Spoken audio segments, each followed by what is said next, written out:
Si Ronald Alvarez, isang OFW na nagtatrabaho sa Japan ng 2 taon bilang waiter. Hanggang sa dumating na nga ang araw ng pag-uwi niya sa Pilipinas. Dala ang kanyang isang malaking maleta. Naglalakad siya palabas ng airport nang makalapag na ang eroplanong sinasakyan niya. Inaasahan na niya na pagdating niya sa airport ay susunduin na siya ng pamilya niya. At hindi nga siya nagkamali.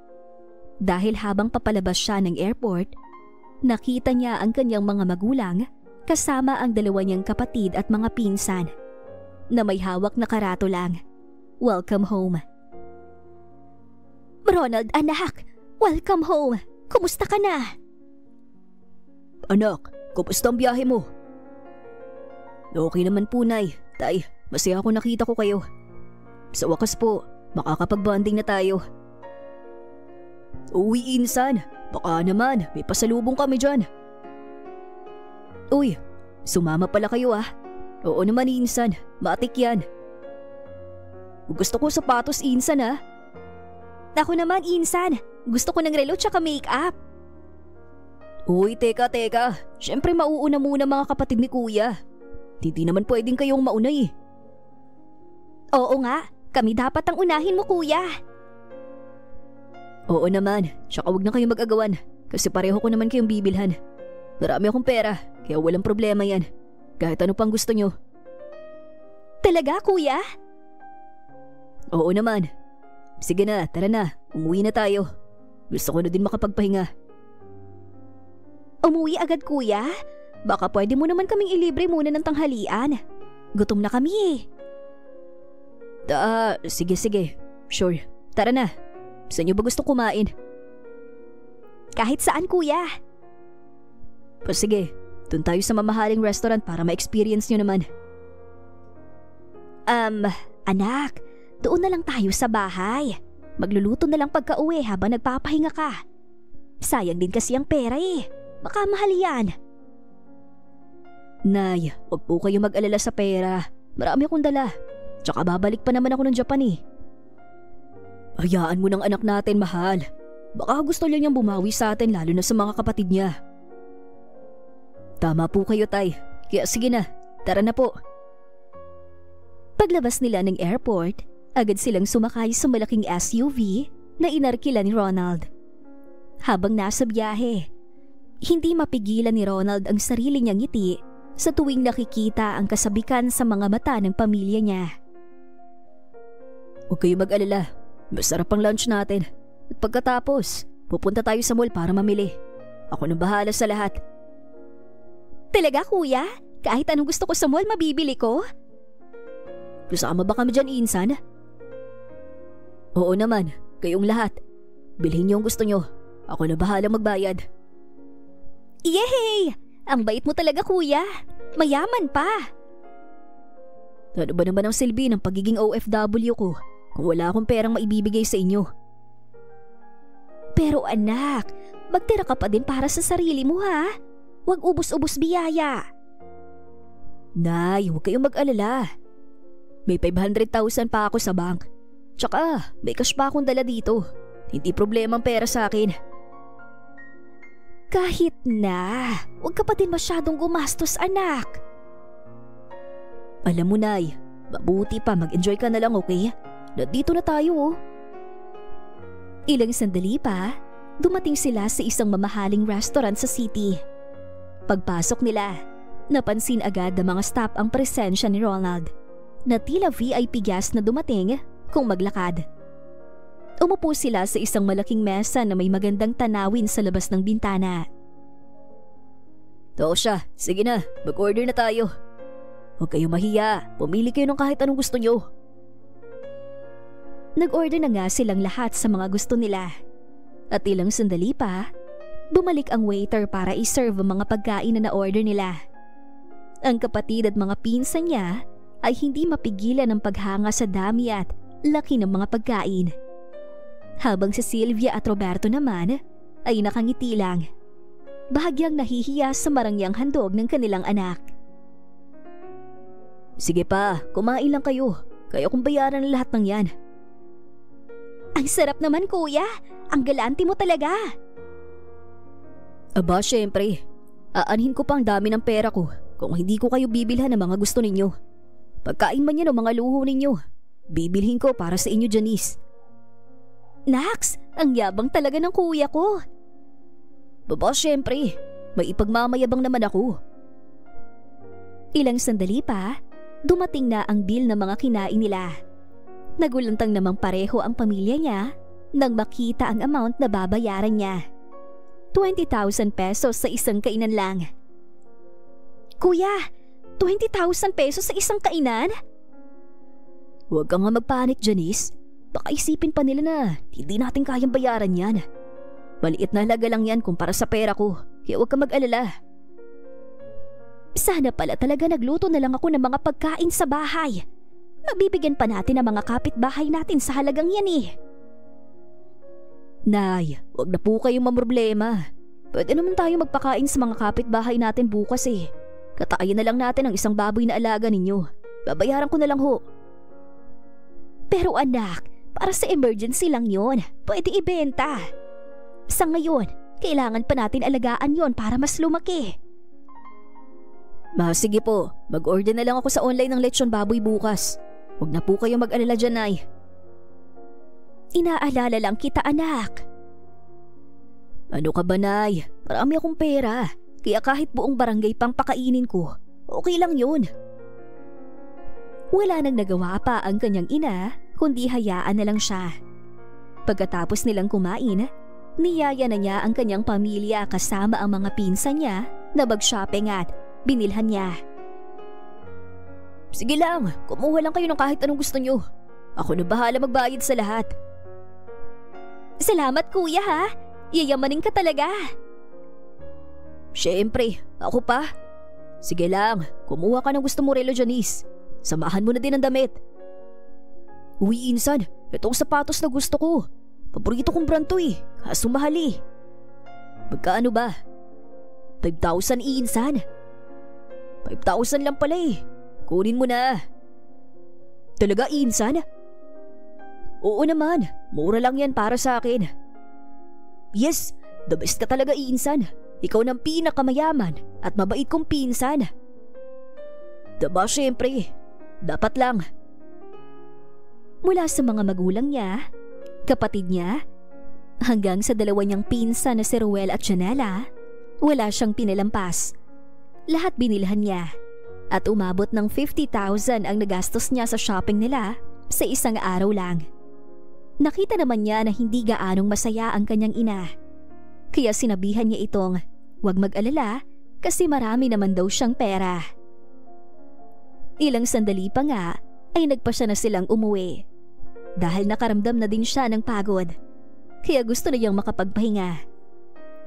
Ngunit labis naman siyang nasorpresa pagdating nang sinalubong siya ng mga kapitbahay nila na kamag-anak lang din nila. Oy Mare, ang yaman na ng anak mong si Ronald ah. Hi Ronald, baka naman may pasalubong kami mga kapitbahay mo. Hindi po ako nakabili. Pero wag po kayo mag-alala, Aling Puring. Dahil bukas po, lahat kayo invited. Magpapakain ho ako bukas dito sa bahay. Ay ganun ba? Wow, iba na talaga kayo. Ang yaman nyo na. Baka naman kahit 500 lang oh. Baka hingi ako ng pambili lang ng ulam. At bigas namin ngayon. Gipit kasi kami ngayon eh. Yun lang pala. Oo naman, Aling Puring. Eto, ginawa ko na 1,000. Ako din iho. Kailangan ko din ng pera eh. Baka naman, mabigyan mo din ako. Oh, eto po Aling Marnie. Naku, maraming salamat iho. Buti na lang talaga nagpunta ako dito. Hindi lang si Aling Puring at Aling Marnie ang humingi sa kanya ng pera. Pati na din ang iba pa nilang kamag-anak na iba't iba ang daing at dahilan. Hindi naman niya nagawang tanggihan ito dahil ayaw niyang mapahiya sa mga kamag-anak nila. Pagkapasok niya ng kwarto, nilapitan siya ng kanyang ina. Anak, pwede ba tayo mag-usap? Oo naman po. Tungkol saan po ba yan, Nay? Tungkol po ba yan bukas? Huwag na po kayong mag-alala. Ako na pong bahala. Hindi nyo na po kailangan magluto. Mag-order na lang po ako sa online.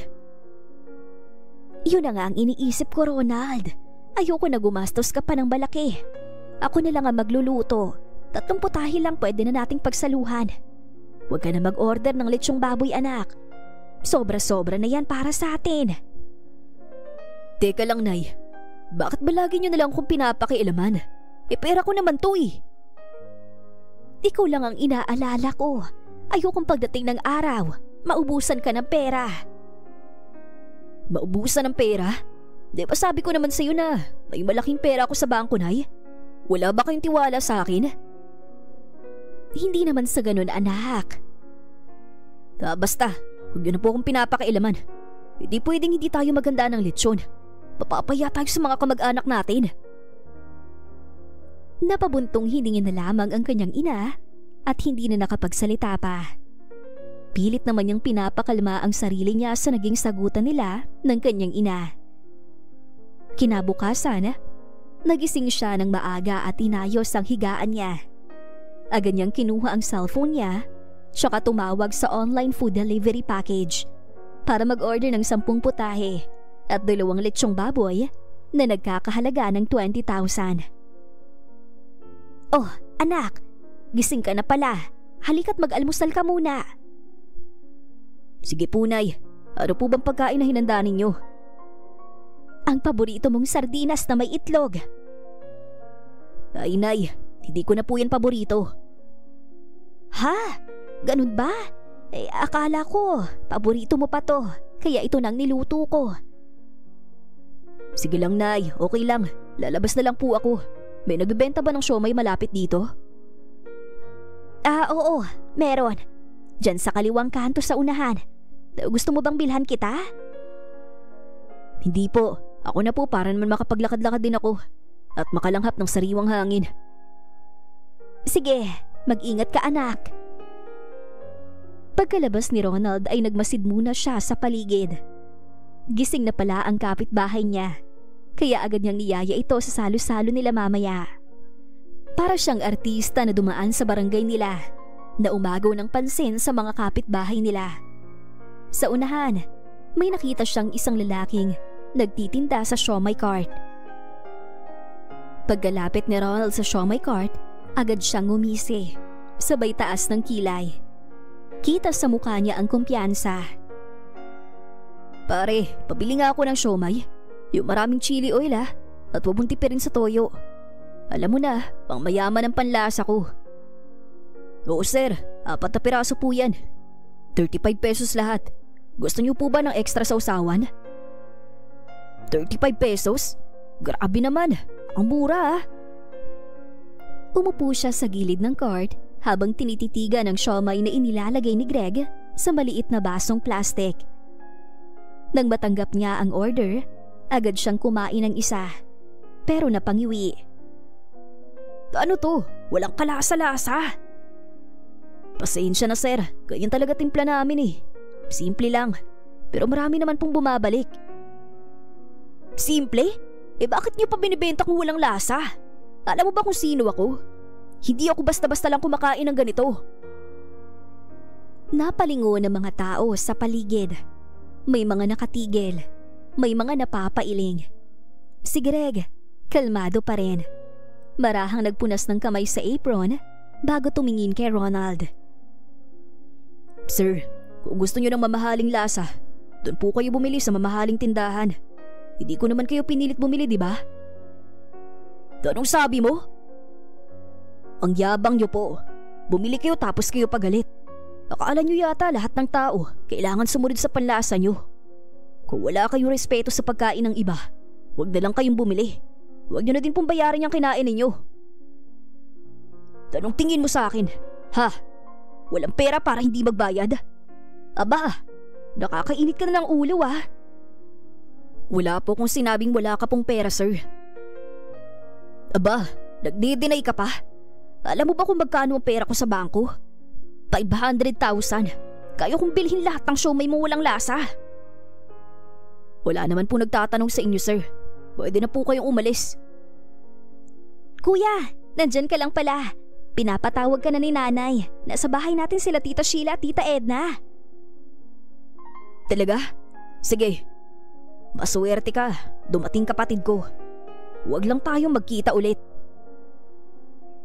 Pagbalik ni Ronald sa bahay nila, agad niyang narinig ang maingay na tawanan at halakhakan sa loob.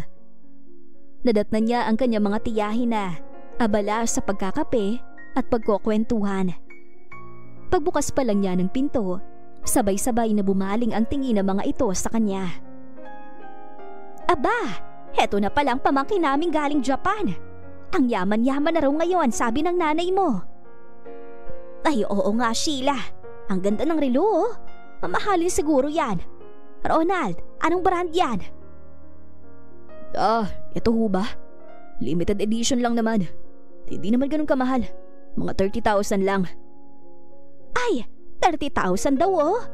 Grabe, pang isang taon na naming bigas yan. Nagtawa na ng mga tiyahin niya. Ngunit ramdam sa boses ni Edna ang halong inggit. Si Ronald naman, tila mas lumaki pa ang ulo.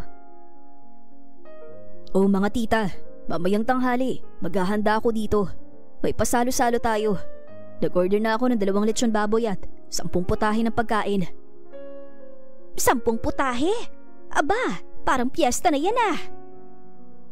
Siyempre naman, minsan lang ako makauwi. Dapat ingrande. Hindi pwedeng tipid-tipid. May mga dessert pa yan. Leche flan, buko pandan, halo-halo, at gusto ko lahat kumpleto. Anak, sobra yata yan. Nay, hayaan niyo na ako. Gusto ko lang ipakita na mayaman na tayo eh. Halata sa mukha ni Ronald ang pagmamayabang. Mula sa suot niyang mamahaling polo hanggang sa mga kilos niyang parang artista. Pinagmamasdan lang siya ng kanyang ina mula sa kusina. Tahimik pero halata ang pag-aalala sa mga mata. Makalipas ang ilang oras, nagsimula nang dumating ang mga kamag-anak at ilang kapitbahay. May mga bata pang nagsisilip sa gate na sabik na makita ang mga inihandang pagkain. Aba, totoo nga, 2 lechon Ronald. Ang dami naman ito, parang pangbarangay ang piyesta. Sabi ko naman sa inyo eh, gusto kong matikman yung lahat ng masasarap na pagkain na mayayaman lang ang makakabili. Isa-isang dumating ang mga panauhin at bawat isa ay agad siyang nilapitan para bumati. May mga kamag-anak na agad humihingi ng tulong. May nagbibiro, may mga nagkukwento ng mga problema nila sa buhay. May naglalagay ng ulam sa supot at dinadala sa bahay na kinainis ng inang si Sylvia dahil sa pagiging gahama ng mga ito sa pagkain. Pero pinigilan siya ni Ronald dahil nakakahiya naman daw na pigilan ng mga ito. Tsaka pwede naman silang mag-order ulit kapag kinulang. Maya-maya, lumapit naman ang tiyahin niya na si Edna. Ronald, baka naman kahit konti lang ha, pampadagdag sa puhunan ko. Nagbebenta kasi ako ng puto at suman. To sige po, bibigyan ko po kayo ng 5,000. Okay na po ba yan? Ay naku, salamat Ronald. Ang bait-bait mo talaga. Ang yaman pa. Sa pagdaan ng mga araw, naging takbuhan na nga si Ronald ng mga problema ng kanyang mga kamag-anak. At hindi naman niya matanggihan ang mga ito dahil ayaw niyang isipin ng mga ito na wala siyang pera. Hanggang sa hindi na niya namamalayang nauubos na ang pera niya sa inuman, sa pagpapakain at pagbibigay ng pera sa mga kamag-anak niya para magyabang. Hanggang sa nagising na lang siya isang umaga, biglang tumunog ang kanyang telepono. Kinuha niya at nakita ang text notification mula sa bangko niya. Aba, 100 lang natira sa bangko ko. Pucha! Kuya, pwede ba akong humingi ng pera para sa bago kong damit? Malapit na kasi yung event namin sa school eh. Janice, seryoso ka ba? Wala na akong pera ngayon. Anong walang pera kuya? Eh di ba nagbigay ka rin sa mga kamag-anak natin kahapon? Kaya nga eh, ubos-ubos na ako. Ubos ng pera ko. Ayan kasi, puro ka nalang pala nagpapaka-rich at nagpapasikat sa kanila. Ang galit ni Ronald ay nadagdagan at hindi niya napigilan ang sarili. Unti-unti silang nagkaroon ng matinding pagtatalo. Bawat isa'y pinapahayag ang sama ng loob. Janice, hindi mo alam pinagdadaanan ko. Hindi lang basta-basta naubos ang pera ko. Mauubos talaga ang pera mo kasi bigay ka ng bigay para lang may ipagmamayabang sa ibang tao. Ang hindi mo alam, hinuhututan ka na pala ng mga tiyahin nating mukhang pera. Biglang pumasok sa kwarto si Sylvia, ang kanilang ina na may halong pagkabahala at pagkadismaya. Ronald, ano ba yan? Bakit kayo nagkakagulo dito? Inang, wala na po akong pera. Ano? Ronald, sinabi ko na sa iyo pero hindi ka nakinig. Nanlumo si Sylvia at nakaramdam ng matinding lungkot sa nangyari sa anak. Ngunit hindi siya nagpatalo sa damdamin at sinubukang ayusin ang sitwasyon. Sisingilin ko ang mga kamag-anak natin sa mga utang, Ronald. Hindi tama na. Ganito lang ang mangyari. Wag na po, inay. Nakakahiya. May mga chismis pa tapos magpepiestahan pa ako. Mabuti pa, hanapan niyo ko ng lending company na pwedeng pag-uutangan. Babayaran ko din pag nakabalik na ako sa Japan. Si Sir Greg Mendez, kaso kailangan natin ng collateral. Pero mababa naman ang interes niya. Siguraduhin lang natin na makakabayad tayo sa kanya agad. Oo naman, ay. Babayaran ko po yan. Saan po ba yan? Para mapuntahan ko po.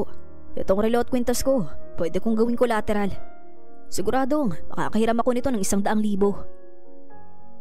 Hindi ako sigurado, Ronald. Pero susubukan natin. Mabait naman yung si Sir Greg at sobrang yaman pa. Pagkatapos makausap ang ina, nagmadali si Ronald na pumunta sa mansyon ni Greg Mendez.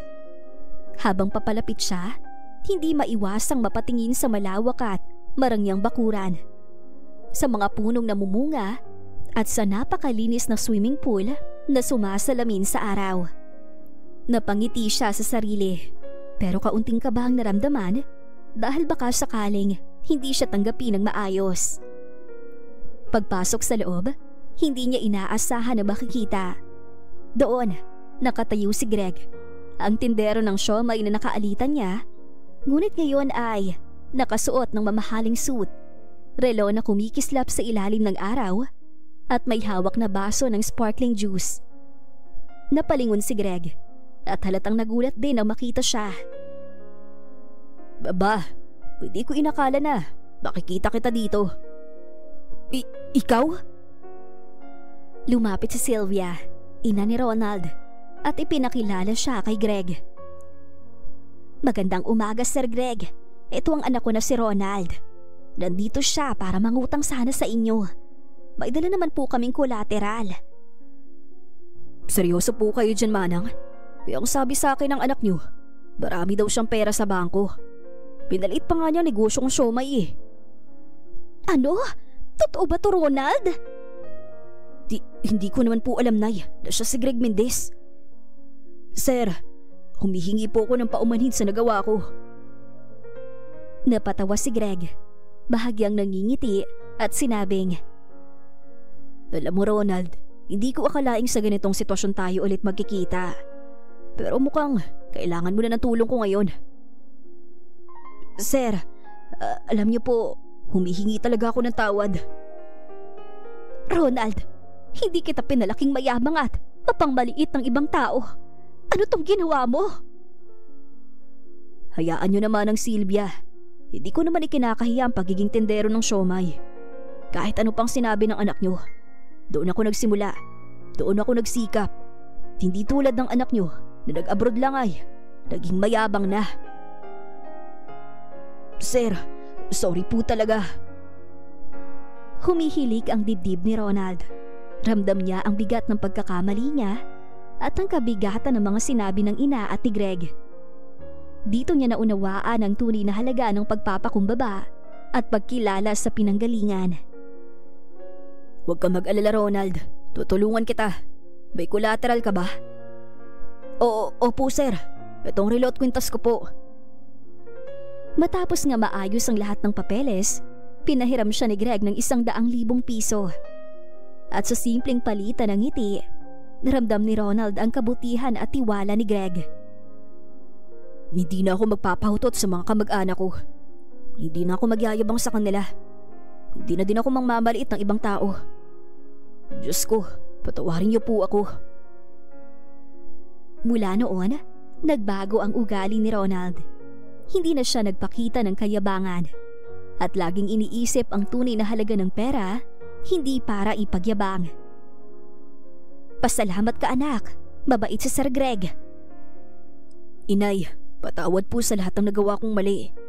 Hindi ko na po uulitin. Sa paglabas ni Ronald mula sa mansyon ni Greg, ramdam niya ang bagong simula.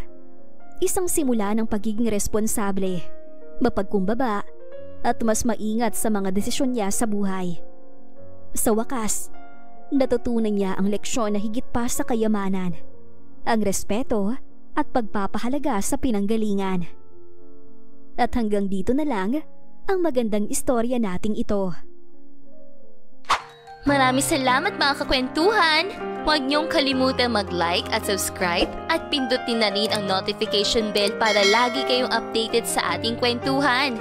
Hanggang sa muli, paalam!